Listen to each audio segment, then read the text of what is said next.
Hello, people. I'm Jaby KOAY. This is Akeira. She was gonna say her name, but I cut her off.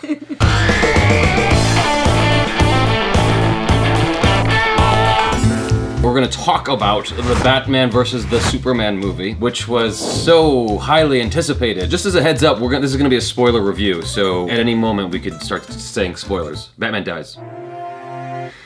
Just kidding. Let's talk about expectation versus results. When I saw the trailers, I actually got excited about it. All the reviews started to come out about how bad it was. It's a Zack Snyder movie. I'm not expecting The Godfather. I'm not expecting Daredevil or Captain America: Winter Soldier. I'm expecting a Zack Snyder movie. Ever since 300, I know a lot of you guys are fans of 300. He has a way of adapting comic book to screen. That's it. The visuals of it. There doesn't seem to be a whole lot of depth. I don't feel connected to the characters whatsoever. I felt this way about Watchmen. It just doesn't have any life to it. It's just stuff is happening and then it ends after 3 hours. Man of Steel, I kind of got the same feeling, even though he was trying to have moments with the dad, with Kevin Costner and whatnot. I didn't resonate with me. Whereas here, there were actually moments that I felt like I was connecting to. Like Superman is leaving Lois Lane towards the end of the movie, and he says something to the effect of, everyone good turns bad at some point. You could actually see pain in his eyes. You could see pain in his eyes when he was on the balcony and he flies away. I was just flying away from Lois a lot in this movie. I just noticed that. Like every half hour,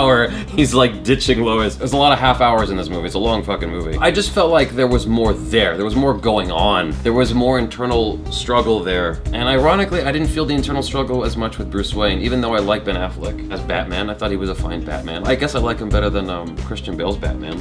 Really? You don't like Ben Affleck's Batman? I like Christian Bale. Really? Yeah. No one is gonna ever top Michael Keaton, in my opinion. Going back to expectation, my expectations were super low going into this, and I actually came out liking it. It's not horrible. It's not great. It's cool. It's a Zack Snyder movie, and to be honest, I felt like Zack Snyder actually tried a little harder here to find nuances for when characters were feeling things. Like that moment when Superman goes into the courtroom and she sees the bottle of piss. You were laughing. I was. You were enjoying that, right?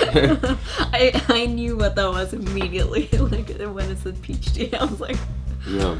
That was an interesting moment. Like it felt somewhat melodramatic, but it was still interesting because like the whole thing explodes, and of course you find Superman in there just like, fuck! God damn it! He was just like, he couldn't believe how much he messed up. All those people died right around him. Like, can you imagine carrying that burden?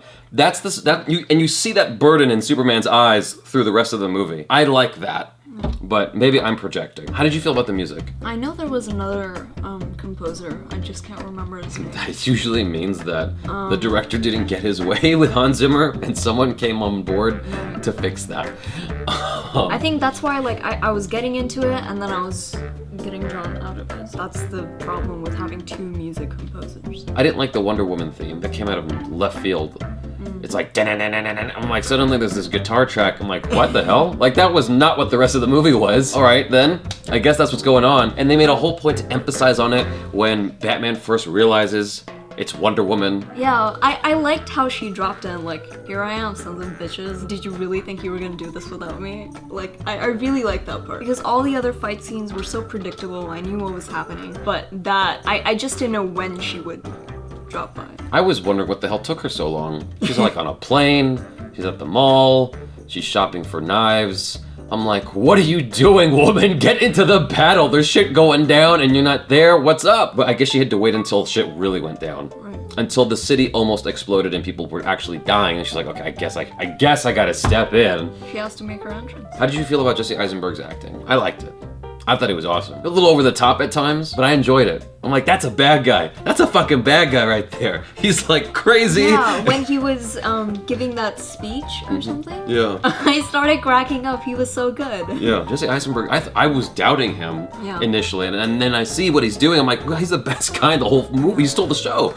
I could believe that he was psychotic. Yes, him and Alfred were my favorite characters. I like Alfred's witty one-liners. Yeah, Alfred had a couple of. I wish they did more witty one-liners with Alfred. For all of the things that draw attention to itself in the movie, they never drew attention to the Batmobile or the Batplane. Right. Yeah. There was nothing special about it. It just shows up. I remember when the Batplane first showed up in the Tim Burton Batman movie. It was amazing. It was so exciting. And then they had this whole thing where the Batplane goes up into the sky and it's perfectly within the moon, the full moon. It was special. and it wasn't special here for some reason. That would have been nice if they just emphasized it a little more with a music cue or a shot or something like that. Like, that's the Batmobile, or that's the Bat plane. Like when the motorcycle came out in Batman in Dark Knight in The Dark Knight. So many titles to remember now. When the motorcycle comes out, like Hans Zimmer comes in with that fucking drum, and it's so exciting. The Bat cycle's here, and it kicks ass, and it's fun. That didn't happen here. I was laughing in the final battle when Superman and Wonder Woman were going head to head with Doomsday, and Batman was on the sidelines. It's just like, I'm over here. Just let me know if you need anything. I'm right here. I'm cheerleading you guys on. Like, absolutely nothing. Just doing, and oh, he's coming! And then he runs, he shoots his thing and like dodging Doomsday, and Doomsday's like, fuck this fly, and goes back to fighting Superman and Wonder Woman. And then at the last second, he shows up with his grenade. I'm like, good job, bats.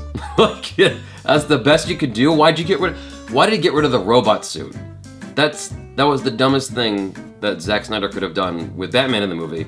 He just took him out of the third act, basically. He was useless. Batman didn't even retrieve the Spear of Death because Superman had to die, which looked a little bit like the comic. I thought that, to Zack Snyder's credit, or whoever made these decisions, that the way they handle the death of Superman here made way more sense than it did in the comic for me. It's been years since I've read the comic. What I remember is them just beating each other up until they both died. Here, it's like they actually stabbed each other, and that made a bit more sense. I agree. Yeah. Whenever Christopher Nolan used CGI in the Dark Knight movies, I didn't notice it was happening. I had no idea CGI was going on. It felt real. He was very careful about how he used it because he didn't want you to ever think you were seeing CGI. It was done very wisely and carefully. Whereas here, it's just like CGI, like fireworks all over the place. I'm like, dude, now I'm watching a cartoon. That's one of my inherent issues with Zack Snyder is he doesn't care when you notice the CGI. Like when the Batmobile's just completely thrashed, and somehow it's still going, and Batman's just driving, and I got annoyed with that too. I was like, I'm noticing it, I don't like noticing it. Right. And he goes into the water, and he's going over his bridge, and I'm like, I don't know how this car is still going. Batman maybe had AAA or something. Too much CGI in the movie. Or, not too much CGI, too much noticeable CGI. I think they could have done with more practical effects or disguised it a bit better. But even like, from the very beginning, when you see Superman and General Zod flying, from Batman's perspective, it looked like CGI. Doomsday, he looked a little bit better than I was expecting. He looked more threatening, he looked more real. What is intriguing to me, and this is me over-analyzing everything, is the moment Doomsday gets out of his cocoon, he's able to like start moving and fighting and stuff. This dude just woke up as this new creature, and he's got full control over his entire body, as if he's been using it for hundreds and hundreds of years with this weight, with this size, with this power. I'm spitting because I'm so excited. So it doesn't make any sense to me. Whereas it's like if this was handled by the same people who handled Daredevil, he wouldn't be as functional right away. It would take him time to become that strong. He wouldn't just be able to just do things right away. He would be figuring his way out. Whereas here, Doomsday just knows what to do. That fight scene with Doomsday went on and on and on. If the rest of the movie wasn't so long, then fine. But it's like, it's suffering, not as bad, but it's suffering from the same issue that Man of Steel suffered from, which is just like, it's just too long. That ending is way too long. The last thing I want to say that bothered me was all the shoehorned in sequel setups. Like, with the Wonder Woman and the Flash and whatever, it's just like, can you just focus on this movie? Just focus on this movie. I get that Marvel's making you anxious with all the cool shit they got going on, but just focus on this one movie. Make this work as a good movie. And instead it's like, oh, we're gonna assemble the Justice League. Some of the fight sings were cool. That fight scene when Batman's beating up all those guys near the end of the movie, right before he rescues Diane Lane. Martha. I laughed at that part too.